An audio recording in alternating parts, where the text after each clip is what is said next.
So, in terms of what we are capable of as an institution, I think there are several key aspects that we should take into account. The first is, and you will have heard me say this before, that the institution has been and continues to be on a steep upward trajectory with respect to its both its stature in higher education nationally and internationally, and I think also the extent of self-confidence we feel about the institution. So that's a key component. The second key component is the strength that we have, the disciplinary strength that we have both in breadth and depth. And that strength, that breadth and depth is recognised, again, internally and externally. The final component, I think, is key, and we don't always recognise this sufficiently strongly, that if we consider, certainly in the UK context, those universities that are most successful in the current climate and over the next 2 or 3 years, they will be universities that take bold initiatives, not those that think that this is a time to batten down the hatches and play it safe. So the progression of the institution and the external environment, to me, makes a compelling argument in general terms about making bold initiatives. Now clearly, we're thinking of life sciences today in particular, not that this is the only initiative that the university has taken, but we're thinking particularly of life sciences, and so we should consider what our current strengths are in this area. They are clearly in research.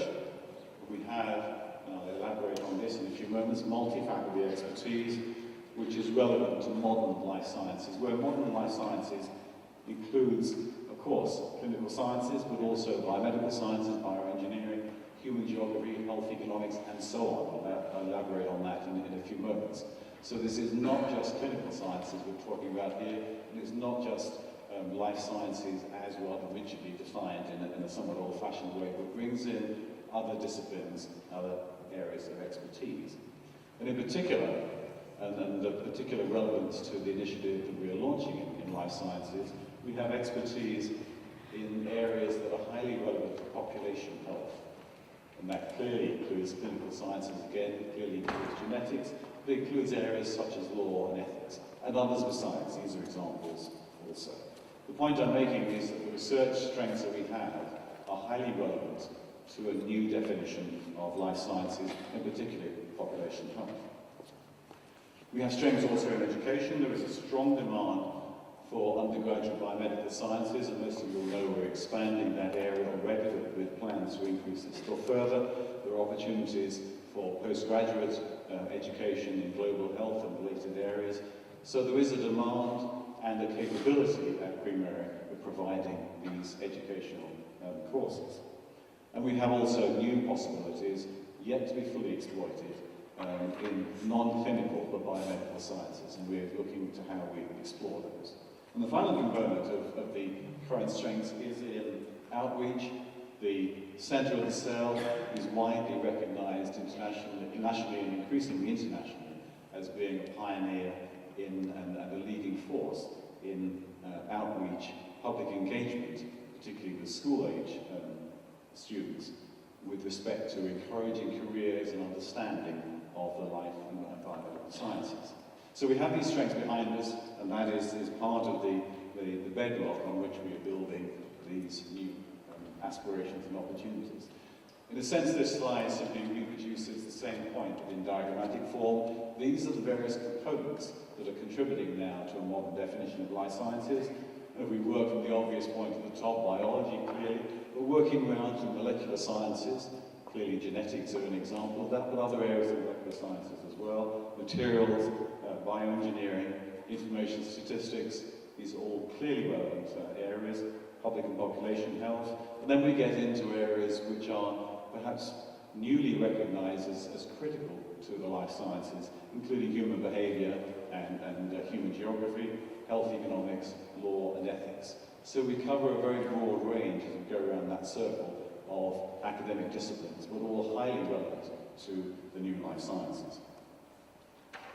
And it's instructive, I think, to map onto that diagram the inputs from various schools and institutes within Primary, so we can contribute using existing expertise to each of those critical areas to give a rounded and complete contribution to the development of life sciences. So, thinking in terms of the overall ambition, this I think is as a succinct statement as I've been able to make, at least, about the nature of our ambition for life sciences at Queen Mary. And it is to develop an expanded program in biomedical research and education that addresses in particular public and population health needs by exploiting the most innovative clinical, molecular and engineering approaches in a context informed by expertise in the humanities and social sciences. So that brings it all together in a concise statement of what our ambition is in the life sciences. It's key also to recognise that the magnitude of this ambition is demanding for an institution of Queen Mary's size, large though it has become by comparison with the size of the institution a few years ago. Nevertheless, the magnitude of this ambition suggests that the realisation of the ambition will involve multiple partnerships in the health area, clearly with our major NHS partner trust, Barts Health, but also with other areas, with other universities, and with the commercial sectors. And we're having detailed discussions with representatives of each of those areas who are buying into this ambition for life sciences. And in particular, there is the issue of how we expand physically, not exclusively, but particularly on the Whitechapel campus. And I think it's key to recognise that there are several factors that come together that make the Whitechapel site a particularly attractive location for a major physical development. For instance, there are several factors which include the availability of space for development, the contribution that we as a university make, a multi-faculty university with broad expertise, as I've indicated, but including a highly regarded medical and dental school. So these are the academic contributions, the immediate academic contributions that we can make. Right next door, we have a very large hospital, which is closely aligned already with the medical and dental school. And that hospital and the hospital trust gives us access to a large population in excess of 2.5 million people in northeast London, which are both needy in terms of their health needs, but also an extraordinarily interesting population for study in topics in the public and population health area. So we have this access to an enormous population with extensive medical records, of course, which are both interesting and needy.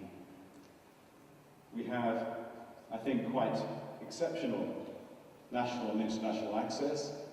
Clearly those previous factors do apply in some other places, not many, but a few other places, but we are extraordinarily well connected in terms of transport links, both nationally and internationally.